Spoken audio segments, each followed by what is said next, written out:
Bonjour, pour ce nouveau numéro de Traction, nous sommes au sommet de l'élevage. On a choisi de faire un focus sur l'alimentation, alors décileuse automotrice, mélangeuse, robot d'alimentation, faites votre choix.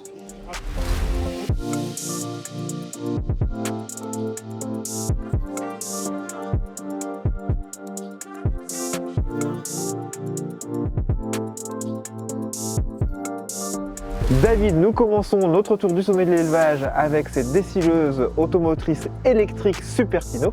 Alors, est-ce que l'électrique, c'est fantastique? Alors Vincent, l'électrique, c'est surtout dans l'air du temps. On voit plusieurs machines électriques sur le salon. Alors cette machine n'est pas nouvelle, elle existe depuis 4 ans, mais les agriculteurs français devront encore attendre un peu puisque sa commercialisation n'est pas prévue en France avant 2024 ou 2025. Par contre, en Italie, c'est une machine qui a connu un certain succès. Cette automotrice a été vendue à une 40aine d'exemplaires en Italie, selon le constructeur. Bon, savoir que ce chiffre est important car le gouvernement italien a accordé jusqu'à 50% d'aide car cette machine embarque la télématique. Et en termes de tarifs, ça donne quoi? Cette décileuse est annoncée 20% plus chère qu'une thermique dans la gamme Supertino et elle est à 200 000 €. Et au niveau technique, qu'est-ce qu'il y a comme différence entre cette machine en électrique ou en thermique? C'est juste le moteur qui change? Il y a peu d'évolution finalement avec une thermique puisque Supertino a simplement remplacé le moteur thermique par un moteur électrique et le réservoir par un pack de batterie. C'est ce qui explique une différence de coût assez faible puisqu'on est de l'ordre de 20%. Alors en termes d'autonomie, ça donne quoi? Alors c'est une machine qu'on pourra utiliser 2 à 3 heures le matin qui en journée pour les exploitations équipées de photovoltaïque pourra être rechargée, je dirais entre guillemets gratuitement. Et si elle retourne le soir, on rebranchera sur le secteur la nuit avec des tarifs préférentiels. Eh bien merci David pour ces précisions. La rédaction de Réussir Machinisme a fait un tour global du sommet de l'élevage et on a aussi sélectionné pour vous le top 5 des nouveautés. 5 nouveautés machinisme sont à retenir du sommet de l'élevage 2023. Numéro 1, les chargeurs frontaux U500 de MX équipent les tracteurs de 40 à 260 chevaux. Ces équipements, succédant au modèle U400, profitent d'un nouveau design et sont disponibles avec ou sans parallélogramme mécanique. Ils se caractérisent notamment par l'adoption d'une traverse positionnée plus bas pour dégager la visibilité. Les chargeurs U500 à parallélogramme bénéficient en plus de bielles supérieures profilées. Tous les modèles disposent de connectiques électriques et hydrauliques intégrés dans les brancards et en option d'une commande de décompression sur la traverse permettant de faciliter le dételage des outils sans avoir à remonter en cabine. Numéro 2, la mélangeuse automotrice électrique de Gelin. Le constructeur dévoile la gamme de mélangeuses automotrices Mescla. Déclinée en capacité de 11 et 14 m3, cette gamme destinée aux rations sur base de foin séché en grange est présentée dans une version à entraînement électrique filaire, embarquant un enrouleur automatique et 30 mètres de câble. Mais elle sera par la suite proposée en version électrique à batterie lithium-ion et en motorisation thermique. Pourvue de 2 vis horizontales, elle intègre un système de pesée au chargement et au déchargement, des trappes de vidange à gauche et à droite, une roue avant motrice et directrice et une plateforme de commande avec volant. Numéro 3 chez CEMAS, l'interface d'attelage ISS qui réduit la puissance absorbée par les outils de travail du sol. Développé et breveté par Pascal Mazuir, l'intervalle ISS s'intercale entre le relevage du tracteur et l'outil porté. Elle se caractérise par l'utilisation de capteurs à ultrasons ou de palpeurs pour gérer en continu la position de l'outil. Fabriqué sous licence par la société CEMAS, l'ISS dispense ainsi de monter des roues de jauge et permet ainsi de garantir un meilleur report de charge de l'outil sur le tracteur. Cette spécificité permet notamment d'utiliser des tracteurs moins puissants à largeur de travail équivalente. Numéro 4, l'ouverture et la fermeture à distance des portes des bétaillères de Ponge. La société familiale Ponge présente une solution de porte de bétaillère télécommandée. Ce dispositif utilise un moteur électrique qui anime une pompe hydraulique alimentant les vérins actionnant les portes ou ceux du pont de chargement. L'énergie est fournie par une batterie 12 volts dont la recharge s'effectue durant le remisage grâce à un chargeur embarqué. En cas de défaillance électrique, une vanne manuelle permet de faire fonctionner le système à partir du circuit hydraulique du tracteur. Numéro 5, Machio Gaspardo dévoile sa nouvelle offre de matériel de fenaison. Celle-ci comprend notamment des faucheuses portées de 2,40 m à 3,20 m de large, ainsi que des endaineurs à double rotor à andin central de 6,60 m et 8,20 m d'envergure. Des endaineurs à simple rotor sont également attendus. David, nous sommes maintenant chez Kuhn, et chez Kuhn, il y a vraiment un coup de cœur pour toi. Oui Vincent, nous sommes devant la décileuse automotrice autonome Aura, une machine qui a l'intérêt de se servir au silo et d'aller distribuer à l'auge. Avec cette machine, on est sur le même principe qu'une décileuse automotrice classique, à la seule différence qu'elle devient autonome. Ça peut y ressembler, mais il y a un travail de développement de la part chez Kuhn qui est assez impressionnant. Ça se traduit déjà par la fraise, car sur une automotrice, on a une fraise qui va faire quasiment la largeur de la machine. Là, on a une fraise qui fait 60 cm. Alors pourquoi une largeur de fraise aussi faible? Pourquoi une largeur si faible? C'est simplement qu'une n'a pas voulu embarquer un trop gros moteur dans sa machine. On a un moteur de 57 chevaux et du fait d'une fraise de 60 cm de large, on va pouvoir l'entraîner facilement. Sa particularité, c'est qu'elle va découper une tranche, elle va se décaler parce qu'elle est montée sur un coulisseau et ainsi de suite et charger la cuve. C'est destiné à quel type d'élevage? Alors, Kuhn annonce cette machine pour alimenter 280 bovins et leur suite. Et comment elle s'oriente dans l'exploitation? Est-ce qu'il y a besoin de capteurs, de guides au sol? Cette machine s'oriente à l'extérieur via GPS. On va trouver des antennes en partie supérieure. Et dans les bâtiments, elle s'oriente grâce à un lidar. Il s'agit d'un modèle thermique pour l'instant, mais je crois que c'est susceptible d'évoluer. Oui, c'est une machine qui devrait arriver en 2025 en tout électrique. Ça ouvrira la possibilité aux éleveurs de valoriser par exemple des panneaux photovoltaïques et de réduire leur consommation de carburant. Et au niveau du tarif, ça reste accessible? C'est une machine qui vaut aux alentours de 260 000 €. C'est certes plus cher qu'une automotrice, mais ça se valorise en réduisant les coûts de main-d'œuvre. Et cette décileuse, elle est facilement adaptable dans les exploitations? Alors cette machine n'ira pas dans toutes les exploitations.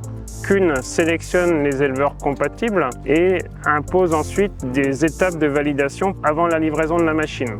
Par exemple, Kuhn imposera des murs de silo d'une hauteur d'1,80 m et Kuhn propose aux éleveurs de réaliser des aménagements pour optimiser le fonctionnement et garantir la sécurité sur l'exploitation. Merci David. Alors là, on est encore devant un modèle de pré-série, mais on va maintenant faire le point avec Pierrick Blanchard pour connaître la stratégie de commercialisation. Bonjour Pierrick. Bonjour Vincent. Kuhn présente cette nouvelle machine au sommet de l'élevage, mais alors concrètement, quand est-ce qu'on peut l'acheter? Alors on peut déjà l'acheter dans l'ouest de la France. La distribution et la commercialisation de cette machine a démarré en 2021. Nous sommes sous l'égide de ce qu'on va appeler la pré-série. Et ce qu'on appelle pré-série pour nous, c'est pas un manque de fiabilité de la machine qu'on a besoin d'éprouver, c'est le temps pour nous d'organiser le réseau de concessionnaires. Alors vous avez collecté des données, ça permet de justifier de la fiabilité de la machine? Oui, depuis 2021, certaines machines cumulent aujourd'hui plus de 9000 heures de travail. Ça nous a confirmé que la conception établie sur la machine, le choix des composants, le dimensionnement des composants est bon. Aujourd'hui, nous avons une machine fiable. Le deuxième retour, c'est le retour des éleveurs sur les performances du troupeau, mais aussi le gain de temps, le confort de travail. Et tout ça nous conforte que nous sommes sur la bonne voie.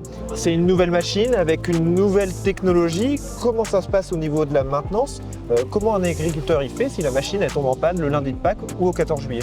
C'est la question qui revient très vite dans les discussions avec les éleveurs. C'est en cela où nos partenaires qui distribuent cette solution-là ont toute l'organisation que l'on connaît déjà dans le domaine de la robotisation de la traite, à savoir les astreintes, le samedi, le dimanche, tôt le matin, tard le soir, des concessionnaires qu'on a pris le temps de former, qui disposent de l'ensemble des pièces, qui accèdent aux données de la machine via de la télémétrie pour faire déjà des pré-diagnostics avant de se rendre au pied de la machine. Donc l'idée pour nous, c'est de ne pas diffuser la machine sans avoir un minimum d'accompagnement et on prend le temps de le mettre en place. Merci beaucoup Pierrick. On va maintenant découvrir une autre solution qui permet d'améliorer le bien-être des éleveurs. Une solution un petit peu moins onéreuse, c'est une astuce contention. La contention mobile, c'est souvent sollicité quand même par les éleveurs qui ont un parcellaire très morcelé.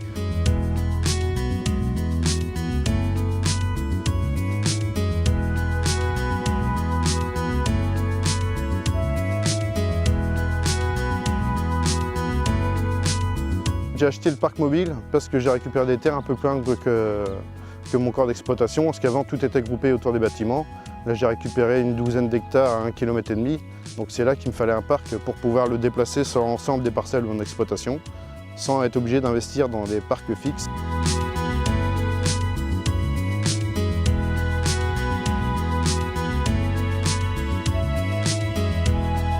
Là j'ai une quinzaine de barrières. me faut à peu près 20-25 minutes pour le monter. C'est quelque chose de très pratique, tout simplement parce que bon, voilà, le matériel il est quand même assez léger, assez pratique pour mettre en place. Alors avec ce parc-là, je peux mettre jusqu'à 30 barrières, donc j'ai choisi d'acheter les 30 barrières. Alors ça me permet de faire des couloirs, de mettre des longueurs entières pour éviter que les animaux passent d'un lot à l'autre quand ils sont les uns à côté des autres. Et ça me permet de me servir des barrières pour faire la contention aussi dans mon corps de ferme, pour sécuriser un peu les manipulations. Un coup que les animaux sont rassemblés, on essaye de faire du tri. Donc avec le 3 points, avec les panels derrière, on se fabrique 2 parcs et puis une porte de tri. Le couloir mobile permet de ramasser par exemple une bête qui va être malade ou de faire toutes sortes d'interventions comme la tonte, les vermifuges, le tri des animaux.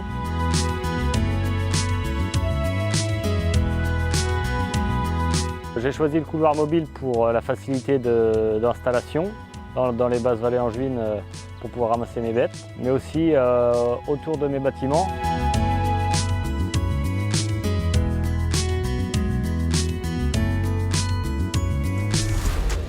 David, on se retrouve maintenant chez Etwin. Etwin, c'est pas une marque très connue en France pour l'instant. En effet, c'est une marque autrichienne qui est présente en France depuis 2022, qui compte aujourd'hui un seul appareil en fonctionnement et qui est en Isère. Alors quelles sont ses particularités? Alors, la particularité de cette machine, c'est sa capacité. On a une machine qui fait 4 mètres cubes, alors que la plupart des machines s'arrêtent à 3 mètres cubes. Cette grande capacité lui permet d'alimenter jusqu'à 700 animaux. Ce qui la caractérise également, c'est que la plupart utilisent des vis verticales, et ici on a 2 vis horizontales qui permettent de mélanger et également de recouper le fourrage. David, au niveau du chargement de cette machine, on est sur le même principe que des constructeurs comme Lely ou GEA avec une cuisine? On sera plutôt comme GEA avec une cuisine que l'on va alimenter en vrac quotidiennement ou quelques fois dans la semaine en fonction du type de produit. Oui, GEA avec du vrac, Lely avec un grappin, c'est ça la différence. Et une cuisine spécifique. Et David, comment ça fonctionne au niveau du guidage? Comment cette machine, elle s'oriente dans l'exploitation? C'est assez simple, il y a un gyroscope sur la machine et également elle se guide à partir de simples magnettes posées dans le sol. Il y a une autre particularité sur cette machine, c'est la recharge. En effet, cette machine fonctionne sur batterie durant la distribution et les parcours dans l'exploitation. En revanche, pendant le chargement des aliments, elle repasse sur secteur. Pendant cette phase, la batterie va se recharger et on va gagner ainsi en autonomie. Est-ce qu'on a du recul sur cette machine? Parce qu'il y en a une seule qui tourne en France, mais est-ce qu'elle est fiable? Combien il y a de machines qui tournent en Europe et dans le monde? Alors Etwin annonce 200 machines en Europe et 350 dans le monde. Merci David, on se retrouve tout à l'heure pour faire le bilan. Mais pour l'instant, je vous propose de découvrir une nouvelle astuce avec une barrière franchissable en quad.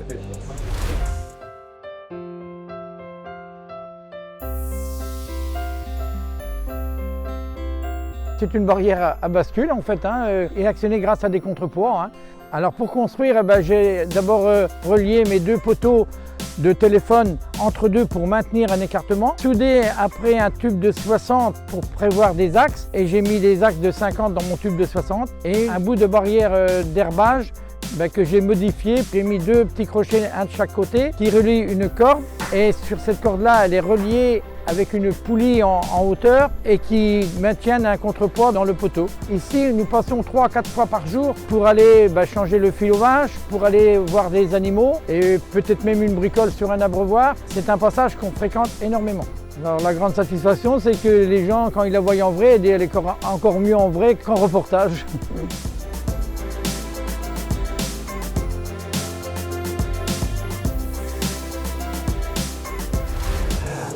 David, le sommet d'élevage, c'est un salon assez dense. Tu as mis plusieurs jours à faire le tour. Alors quel bilan tu en tires au niveau alimentation du troupeau? J'en ai fait passer 4 jours sur le salon et on voit une tendance vers l'automatisation de la distribution des fourrages. Il y a des acteurs historiques comme Lely, Gentil.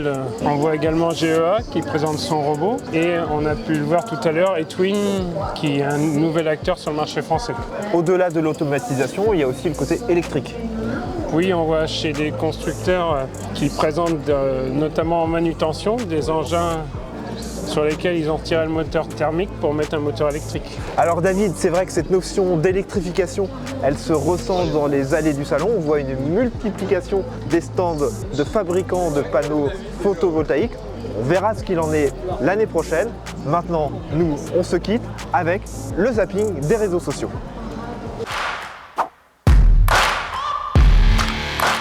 Rolls-Royce.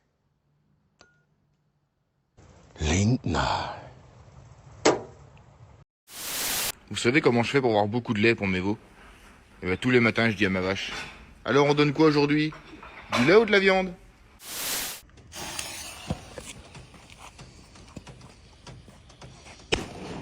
Perfetto.